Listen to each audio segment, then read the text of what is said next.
Night of the 22nd of July 1945, northern Japan. On a remote, unlit beach with no sound of life, 8 shadowy figures crawl close to the ground, carrying explosives, pistols, and compasses. Just ahead, less than 100 meters away, lies a Japanese military railway line where supply trains still run each night, connecting the dying empire's dwindling logistics hubs. Behind them, beneath the black waves, the submarine USS Barb floats silently, concealed by a thin veil of mist. An almost unbelievable scene is unfolding. U.S. Navy sailors, trained to fight at sea, are carrying out a stealth raid on the Japanese mainland. Not from the air, not with artillery, but on foot, armed with improvised explosives. This was the only time in the entire Second World War that American troops set foot on Japanese soil to destroy a strategic target. A mission with no flags, no headlines, no reinforcements. If captured, no one would come. If they failed, history would record nothing but a group of missing men. If they succeeded, they would make history. Few could have imagined that just weeks earlier, war had yet to touch this land. In July 1945, World War II was approaching its brutal conclusion. In Europe, Nazi Germany had fallen, but in the Pacific theater, Japan continued to resist with all its might. Within a matter of months, American forces had captured Iwo Jima and then Okinawa, strategic islands just a few hundred kilometers from the Japanese mainland. At the same time, Japanese cities were being devastated by relentless bombing raids, and the Imperial Navy was nearly paralyzed. The noose tightened by the day. American submarines swarmed the waters around Japan, severing critical supply lines from the mainland to distant fronts. With no safe rear, Japan found itself cornered in a hopeless position. Yet instead of surrendering, Japan's military leadership prepared for a final, all-out defense, a last stand to the bitter end. In response, the Allies devised a massive invasion plan for the Japanese home islands. Operation Downfall, expected to begin in late 1945 and predicted to be unimaginably bloody. In that context, the U.S. Navy began looking for more unexpected ways to strike small but shocking blows aimed at Japan's logistics network and the morale of its military and civilians. One of the boldest plans was to land Navy personnel on Japanese soil to destroy a critical supply train. The mission was assigned to the submarine USS Barb, already renowned for its victories at sea. This time, it would take on an unprecedented role, launching a land raid directly on enemy territory, a swift, top-secret, and entirely unprecedented operation. On the deck of the USS Barb, Lieutenant Commander Eugene Flucky observed the coast of Karafuto through the periscope. The submarine had just completed a patrol along Japan's northern waters, but this time, his focus wasn't below the surface. Through the lens, Flucky noticed something unusual. A railway line running parallel to the coast, nestled between hills and dense pine forests. Every night, at the same hour, a heavy train appeared, pulling dozens of cars apparently carrying military supplies. Strangely, the area seemed to have little to no security presence. Flucky immediately recognized not just a supply line, but a gap in Japan's defenses. With American submarines tightening the blockade at sea, the Japanese were being forced to reroute supplies over land. Striking this weak point could have an impact far beyond that of sinking a single ship offshore. An idea began to form. Instead of waiting for targets at sea, men would go ashore and sabotage the train from inside Japan's own territory. It was a plan never before attempted, highly risky, but incredibly daring. Flucky discussed it carefully with Chief of the boat Paul Swish Saunders. Both knew everything would have to be done in absolute secrecy. The submarine had to surface close to shore at night without revealing its location, and the raiding party would have only a few hours to plant the explosives and retreat safely. The proposal was sent up the chain of command, and surprisingly, it was approved almost immediately. Washington understood that at this stage, even small but symbolic attacks could shake the enemy's morale. Flucky returned to the submarine and briefed the crew. When he asked who was willing to go ashore, every hand went up. Despite the danger, All wanted a chance to be part of something historic. Still, no one was chosen at random. Flucky set clear criteria: only single men with versatile skills, and especially former Boy Scouts because, as he put it, they know how to survive in the woods without a map. After careful consideration, 8 men were selected. Among them were gunners, mechanics, radiomen, even a cook, known for never panicking when the stove caught fire. None were trained commandos, but all were calm, resourceful, and highly synchronized under pressure. The man assigned to lead the sabotage team was technician's mate Billy R. Hatfield, a young sailor with sharp mechanical skills, few words, and a keen mind. He was the one who proposed the key technical solution, using a pressure switch attached to the rail so that when the locomotive's wheels rolled over it, the bomb would detonate directly beneath the train, precise, clean, and without needing a timer. From the moment the railway line was identified to the team's departure, only a few days passed. Flucky and the senior officers knew that the shorter the timeline, the lower the risk of discovery. They didn't want to give the Japanese any chance to react. On the night of July 22, the Barb sliced through the waves toward shore, carrying 8 American sailors with one unprecedented goal: to strike a blow deep within enemy territory. The plan was bold, but every detail had to be executed with precision. The first problem to solve was how to destroy the train at the right moment, without needing someone to manually detonate the charge at close range. Usually, sabotage teams would lay explosives and trigger them by hand as a train approached. But in this case, that would be suicide. There were no bushes dense enough to hide behind, no foxholes, and no time to reset if anything went wrong. It was Hatfield, the youngest member of the team, who offered the breakthrough. He suggested building an automatic trigger using a micro-switch, the kind commonly used in civilian electronics. The idea was to place it directly on the rail, connected to the main explosive hidden beneath the track. When the front wheel of the locomotive rolled over it, the pressure would close the circuit and ignite the charge at the most vulnerable point beneath the engine and fuel compartments. The team agreed at once. This would allow them to plant the bomb, leave the area, and let the train activate its own destruction. They had everything they needed. Every submarine carried powerful demolition charges to destroy the vessel if necessary. The engineering team disassembled 2 of them and repacked the explosive core into smaller charges. The total payload weighed about 25 kilograms, neatly packed into an old tin container, light enough for 2 men to carry ashore with ease. The power source for the detonator came from 3 6-volt dry-cell batteries, old but still functional. Hatfield personally soldered the wires, mounted the pressure switch onto the lid of the tin container, and ran simulated tests right aboard the submarine. In the engine room, they laid out a segment of spare railway track and used a weight equivalent to a train wheel to press down on the switch. The circuit closed within half a second, fast and precise to the smallest reaction. The test worked. The entire detonation system was wrapped in earth-colored canvas to avoid reflecting moonlight or being spotted in the dark. A backup trigger was prepared, but everyone knew there would be only one chance.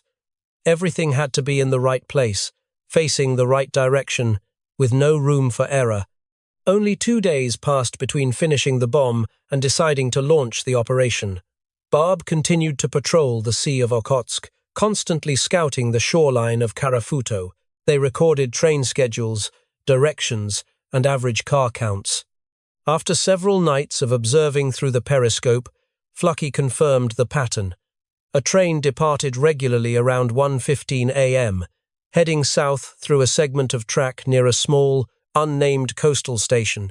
The area had ideal conditions: flat terrain, no significant military outpost, sparse civilian presence, and importantly, the railway was less than 150 meters from the water, perfect for a quick landing. However, one factor remained uncontrollable: the weather. Japanese radar could detect unfamiliar signals offshore, and reconnaissance planes patrolled the skies over Karafuto during the day. Flucky decided they would wait for a moonless night, with thick clouds and calm seas to ensure complete stealth. Then, On the night of the 22nd of July 1945, the Karafuto coastline was swallowed in moist fog. No moon, no wind, no lights from the shore. It was the moment they had waited for. Barb surfaced close to midnight. From a distance of just 950 yards, less than 900 meters, the crew could see the railway cutting through the trees above the beach like a faint scar.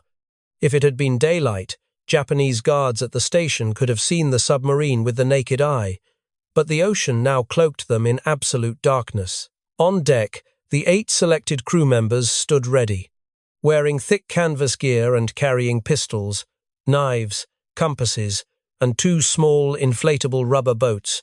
They brought only what was necessary for a silent landing. The bomb package was sealed tightly in waxed canvas and carried like a large backpack. No one spoke. They checked their straps, pulled tight their belts, and exchanged handshakes not as wishes for luck, but as a promise not to leave anyone behind. Before they boarded the boats, Lieutenant Commander Flucky approached and handed Hatfield a small folded map. Then he spoke, voice low and firm. "If anything goes wrong, head north. Follow the ridgelines. Siberia is 130 miles away. The Russians will know who you are." It was not a directive. It was a survival plan for the scenario in which they couldn't make it back to the submarine. No one asked questions. No one laughed, because they all understood. If this mission failed, no one would come looking for them. At exactly 12:45 a.m., 2 rubber boats were quietly lowered into the water. The first paddles sliced slowly through the waves. All lights aboard the Barb had gone out. The deck was deserted. In the thick darkness, only the soft splash of paddles meeting seawater remained, as 8 silhouettes crept steadily toward the shores of mainland Japan. A mission with no precedent, a strike from the sea, carried out on land. The 2 inflatable boats touched the ocean as if even the water itself were holding its breath not to disturb the night. The 8 sailors split into 2 teams, hunched low, paddling silently toward the predetermined landing site. Stroke by stroke, smooth and silent, no talking, no lights, only the faint sound of paddles brushing the surface and the pounding of hearts in their chests. Behind them, the Barb sank quietly beneath the waves. Engines were cut.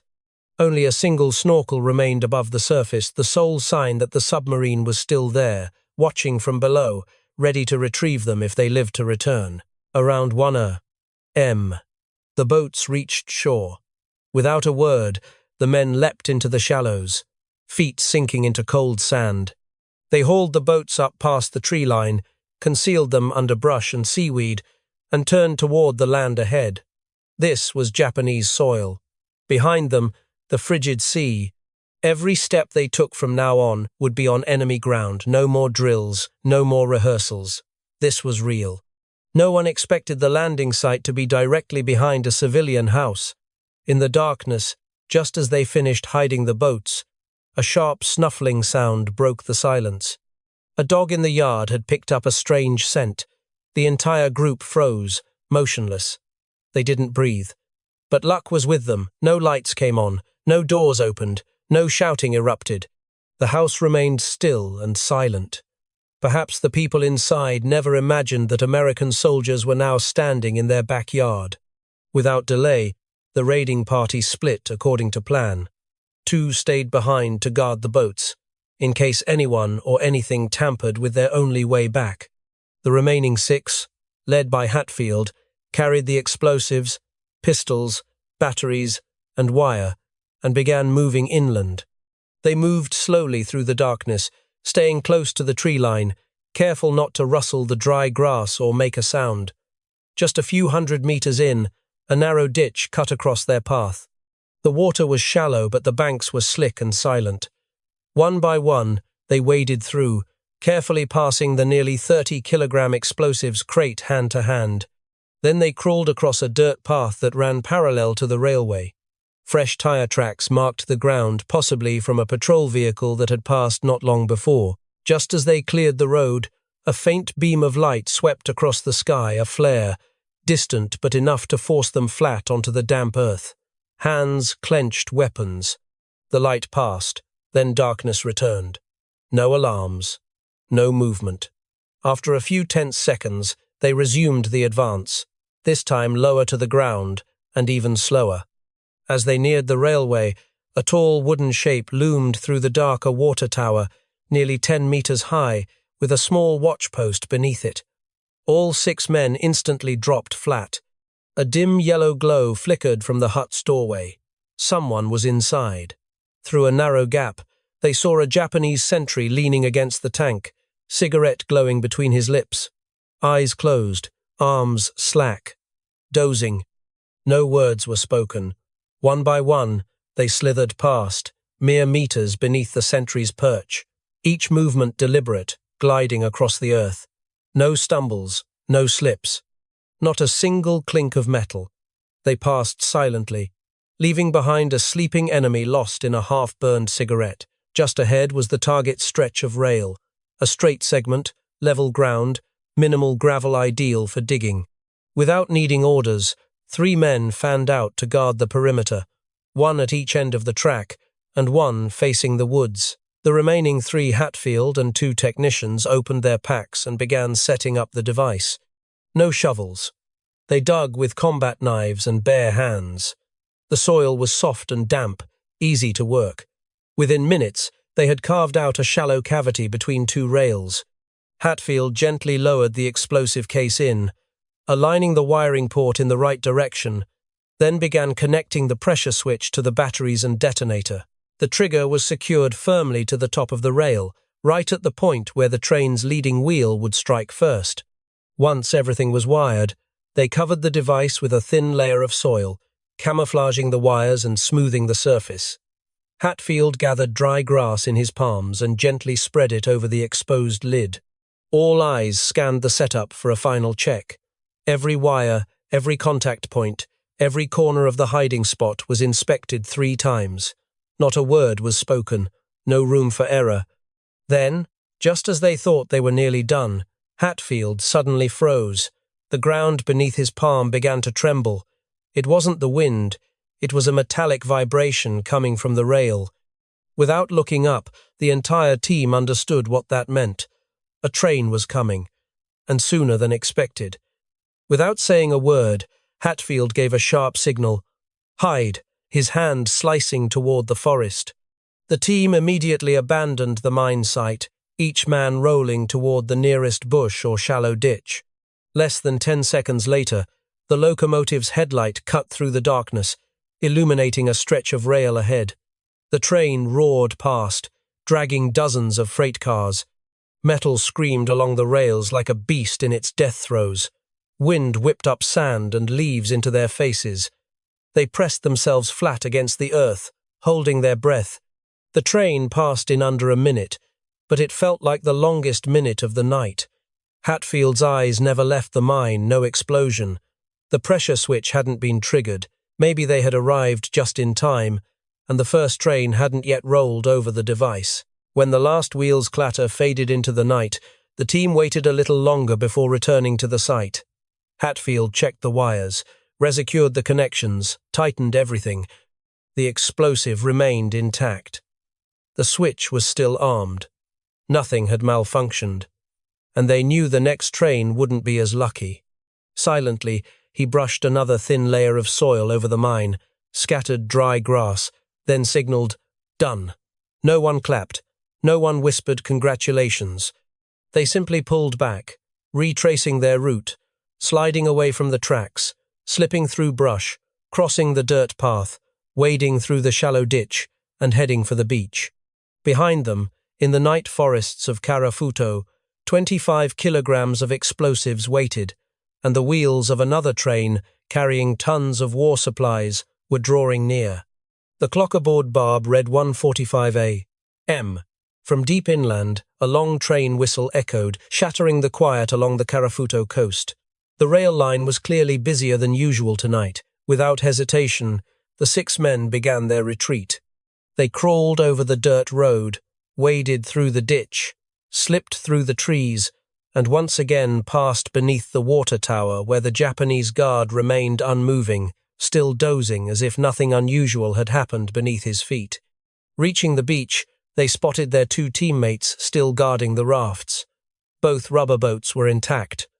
No words were exchanged. They launched the boats, jumped in, and paddled hard toward the Barb. According to the original plan, the submarine would wait until 3 a.m. before pulling out. But Flucky wasn't leaving them drifting a minute longer. He had already ordered the sub to surface, just 600 yards from shore, close enough to see the beach with the naked eye to cut the extraction time to the bare minimum.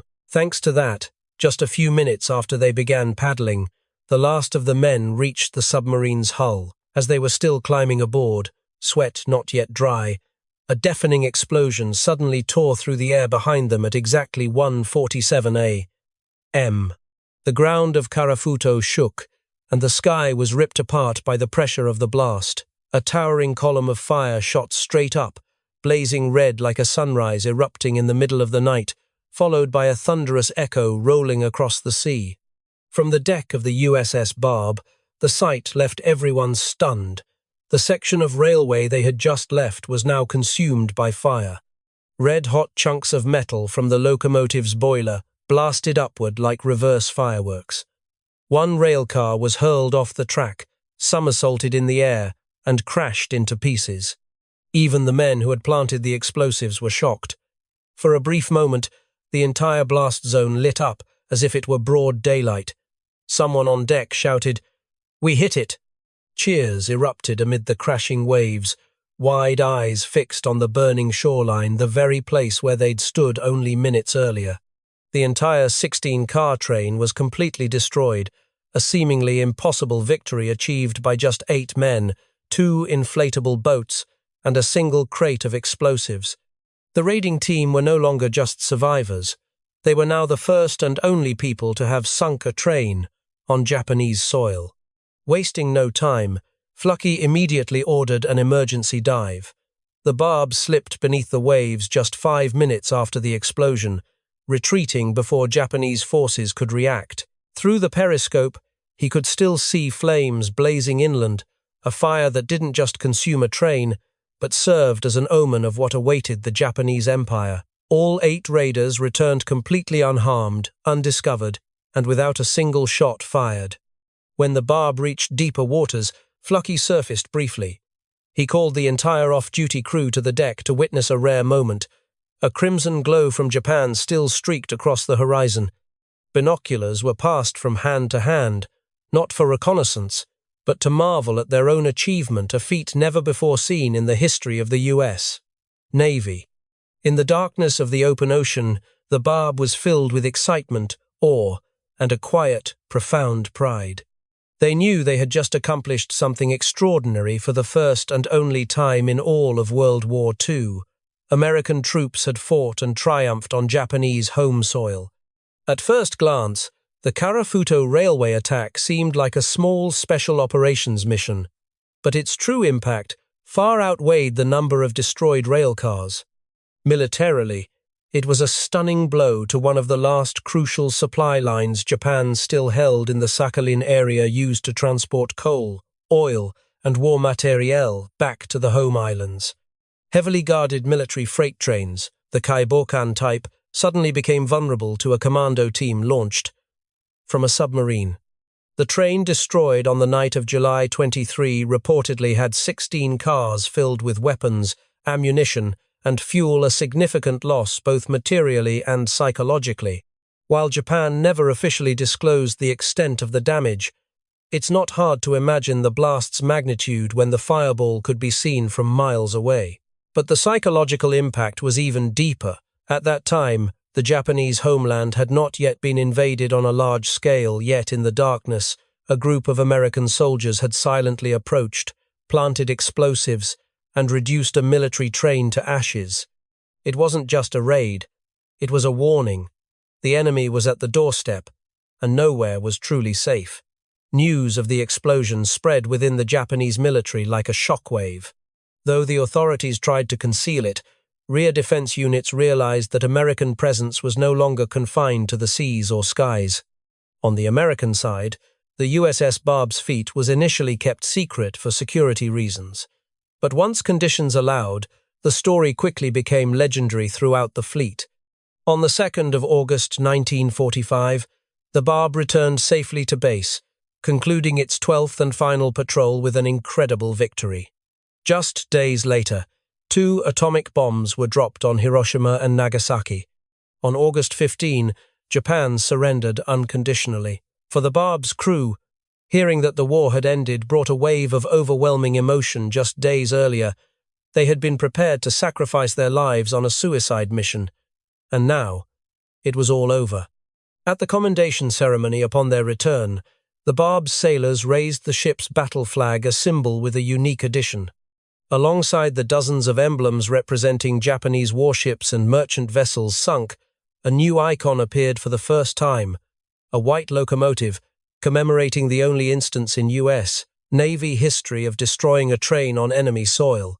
Flucky was awarded an additional Silver Star and his 4th Navy Cross for the mission. But of all the honors, he pointed to one special absence: the box reserved for the Purple Heart, awarded to those wounded or killed in action.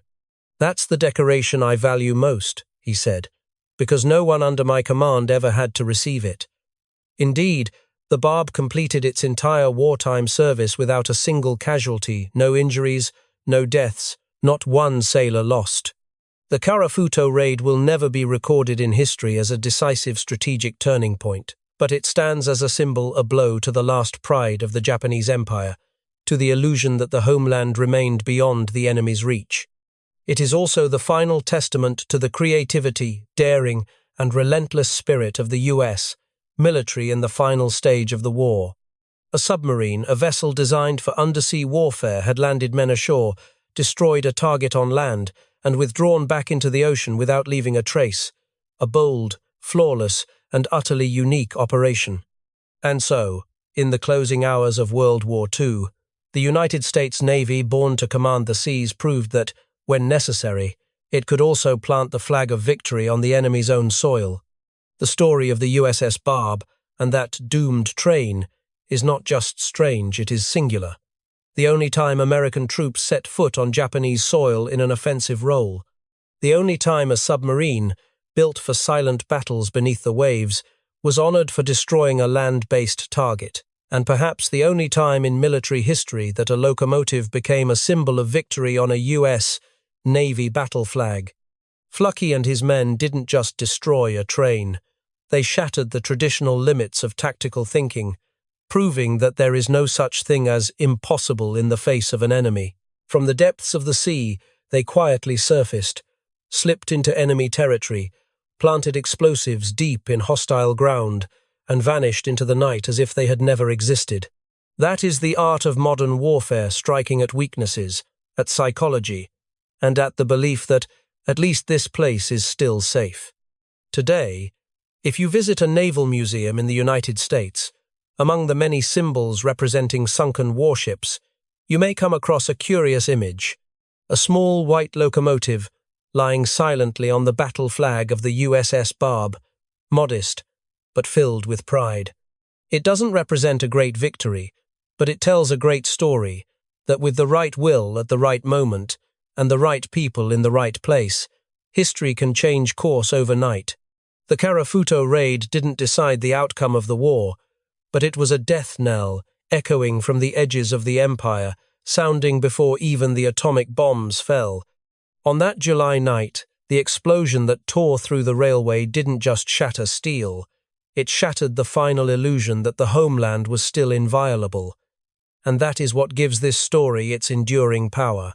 Because in war, no place is truly safe, and no idea is ever too wild if carried out by those with courage in their hearts and a fire that never goes out.